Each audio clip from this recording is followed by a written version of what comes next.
भाई जितने भी 2024 के इलेक्शंस के बाद अयोध्या को और अयोध्या वासियों को उल्टा सीधा बोल रहे हैं कि उन्होंने वोट नहीं दिया बीजेपी को, बहुत बड़ी गलती कर रहे हो भाई। और ये पूरी वीडियो देखते रहना, फिर समझ आएगा कि गलती कितनी बड़ी है। ऐसे ऐसे ट्वीट्स देखे मैंने, ऐसी ऐसी वीडियोस देखी जहाँ लोग कह रहे हैं कि भाई माता सीता को जब परीक्षा देनी पड़ गई थी, अयोध्या वासियों ने परीक्षा मांग ली थी, तो फिर बीजेपी क्या चीज है, मोदी क्या चीज है। और भी कुछ ऐसे ट्वीट्स आए कि अच्छा हुआ राम जी जो है वो वानरों की सेना लेके चले गए, वरना अगर हिंदुओं की सेना लेके जाते तो लंका का सोना देख के सोना मांग के वहीं कॉम्प्रोमाइज कर लेते। कैसे कैसे वीडियोस और कैसे कैसे ट्वीट्स को ट्रेंड कराया जा रहा है। भाई थम जाओ कहीं पे, कहीं थोड़ा टेक्निकली चीजों को समझने की कोशिश करो, क्योंकि अगर रियलिटी में कोई परीक्षा ली जाती ना तो 43% जो वोट बैंक मिला है वो भी नहीं मिलता। दूसरी तरफ से जो और पॉलिटिकल पार्टीज है जैसे कांग्रेस है, उनकी भी सुप्रिया सिन्हा बड़ी खुश हो रही है मोदी जी का फोटो लगा के कि मुझे ईश्वर ने भेजा है अयोध्या के बाहर। इनकी भी जो खुशी है उसको कम करा जाएगा वो लास्ट में, क्योंकि ये सारी कुछ बकवास है। कांग्रेस की पोजीशन आज जितनी वीक है ना, मुझे नहीं लगता इससे पहले इतनी ज्यादा वीक कभी थी। और ये रियलिटी चेक बीजेपी के लिए बहुत ज्यादा जरूरी था, क्योंकि जिस टाइप की टेक्निकल मिस्टेक्स बीजेपी ने यहाँ पे कैंडिडेट्स की लिस्ट निकालने में करी है, उससे बड़ी मिस्टेक्स शायद ही बीजेपी ने कभी करी होगी। शुरू करता हूँ और अब थोड़ा सा ना डेटा एनालाइज करते हैं। आपकी स्क्रीन पे पहले तो 2014 के इलेक्शंस जो लोकसभा में हुए थे, 2019 के इलेक्शंस और 2024 के इलेक्शंस, इसकी डेटा पे बात होगी।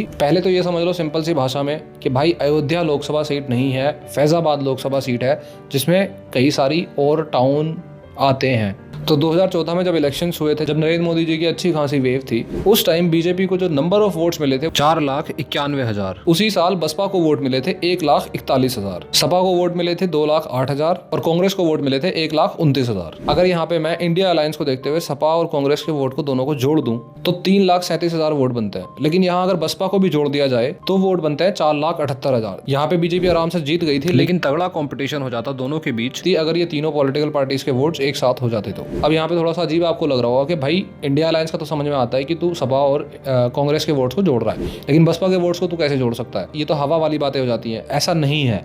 ये वीडियो जब आप देखोगे तो आपको अच्छे से समझ में आएगा मैं ऐसा क्यों कह रहा हूँ। बस 10-15 सेकंड का टाइम और चाहिए मेरे को 2019 के डेटा को दिखाने के लिए। 2019 के इलेक्शंस आए और ये टाइम वो था जब पाकिस्तान के साथ हमारी प्रॉब्लम क्रिएट हुई थी, सर्जिकल स्ट्राइक करी गई थी और पूरा जो इमोशन था वो एक नेशनलिस्टिक इमोशन क्रिएट हो गया था बीजेपी की तरफ। उस टाइम बीजेपी को वोट मिले थे 5,29,000। बसपा और सपा दोनों पॉलिटिकल पार्टीज इस टाइम महागठबंधन का हिस्सा थी और दोनों साथ में लड़ रही थी। और टोटल वोट्स बसपा और सपा के गठबंधन को मिले थे 4,63,000। मतलब एक अच्छा खासा कॉम्पिटिशन देखने को मिला और अप्रोक्सीमेटली 50-60 वोटों से ही सिर्फ बीजेपी जीती थी। और इसमें इंडियन नेशनल कांग्रेस तो अलग ही रह गई बिल्कुल। अब ये सिनेरियो देखते हुए बीजेपी को ऑलमोस्ट यहाँ समझ लेना चाहिए था कि वोट बैंक किस तरीके से डिवाइड हो रहा है और क्या इक्वेशन बन रही है। लेकिन आप चौंक जाओगे ये जान के कि इन सारी चीजों से सीखना तो छोड़ो, सीख के जो करना था उसका टोटली उल्टा किया बीजेपी ने। सीखना ये था कि फैजाबाद में मुस्लिम वोट बैंक का परसेंटेज है अप्रोक्सीमेटली 15% के आसपास, लेकिन दलित कम्युनिटी का वोट बैंक है 26%। दोनों मिला के बनते हैं 41%। और ऐसी सिचुएशन में इंडिया अलायंस बड़े ही दिमाग से खेल गई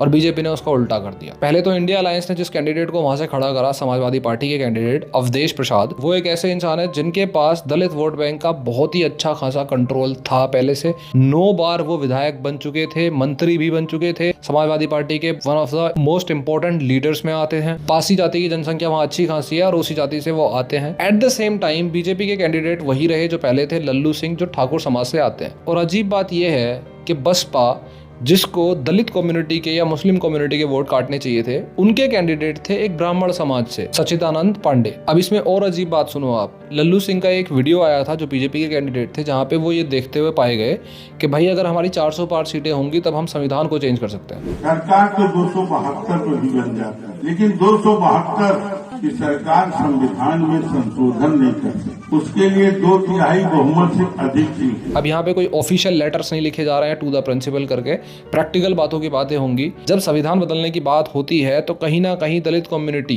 क्योंकि आप मेट्रोपॉलिटन सिटी में रह के उसका कोई भी मीनिंग निकाल लो, ग्राउंड लेवल पे उसका जो मीनिंग काफी बार निकाला गया है वो ये निकाला गया है कि संविधान का मतलब है रिजर्वेशन को हटाना। अब ऐसे में जब इंडिया अलायंस एक दलित कम्युनिटी के कैंडिडेट को खड़ा करेगा और बसपा ब्राह्मण समाज के कैंडिडेट को खड़ा करेगी और बीजेपी ठाकुर समाज के कैंडिडेट को खड़ा करेगी, तो आपकी जो ये एक्सपेक्टेशन है, प्रैक्टिकली सोचना पड़ता है चीजों में ऐसी पॉलिटिक्स में, तो आपकी जो एक्सपेक्टेशन है कि 15% और 26% दलित वोट बैंक, 15% मुस्लिम वोट बैंक, इन दोनों को मिलाकर 41% बनता है। तो आपने 41% वोट बैंक के लिए तो कॉपी खाली छोड़ दी। भाई मास्टर भी नंबर देने से पहले ये तो बोलेगा कि भाई कुछ तो लिख दे, कुछ लिखेगा तभी तो नंबर मिलेंगे। और इसीलिए मैं ये कह रहा था कि जितना भी ट्रेंड चलाया जा रहा है ट्विटर पे या वीडियोस के थ्रू, ये बहुत ही गलत है।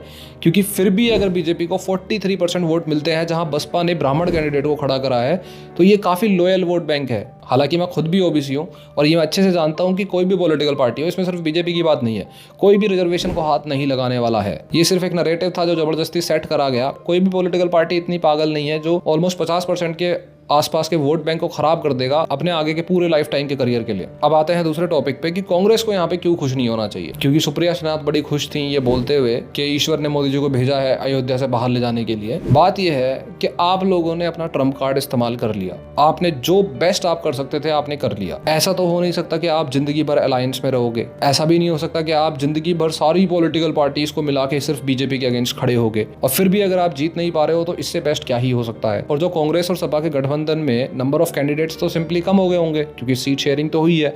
उन कैंडिडेट्स को आप कहां भेजोगे। और कांग्रेस को कितनी सीट्स मिली है अब तक पिछले इलेक्शंस में यूपी से? अगर 2014 में देखोगे तो सिर्फ 2 सीट्स, 2019 में आए तो सिर्फ 1 सीट, और अभी कांग्रेस को कितनी सीट्स मिली? 6। तो कांग्रेस समाजवादी पार्टी को इस बात पे कैसे एग्री करेगी कि उनके वोट बैंक को लेके वो लोग 6 सीट लेके आ पाए हैं? कब तक कांग्रेस सपा को खुश करके रखेगी कि सीट शेयरिंग होती रहे? और जब बसपा दोबारा से स्ट्रांग होगी, which I am very very sure कि वापस बसपा स्ट्रांग होने वाली है, तो कास्ट पॉलिटिक्स कर करके वोट बैंक का कौन सा हिस्सा रह जाएगा कॉम्पीट करने के लिए? बसपा ने अगर दलित वोट बैंक पे अच्छी खासी पकड़ बना ली तो सिर्फ मुस्लिम वोट बैंक रह जाएगा जिसपे अच्छा खासा कॉम्पिटिशन समाजवादी पार्टी की तरफ से भी मिलेगा ही मिलेगा। इसीलिए मैं कह रहा था कि आपने अपना ट्रम्प कार्ड यूज कर लिया है सिर्फ बीजेपी की लोकसभा सीट्स कम करने में, और उसमें भी आप उनको गवर्नमेंट फॉर्मेशन से रोक नहीं पाए। तो फ्यूचर कहाँ किस तरफ डायरेक्शंस दे रहा है? अब इस सब में एक बात और सामने आती है कि ये चीज़ समझ आती है कि मोदी जी का ध्यान जो है वो 543 पूरी 543 सीटों पे नहीं जा सकता। लेकिन ऐसा कैसे हो सकता है कि बीजेपी की जो लोकल लेवल पे टीम काम कर रही होगी उसको ये कास्ट इक्वेशन समझ नहीं आई। उनको ये भी समझ नहीं आया कि एंटी इनकम्बेंसी लल्लू सिंह पे बिल्ड होती जा रही है। पिछले 2 बार से वो इलेक्शन जीत रहे थे।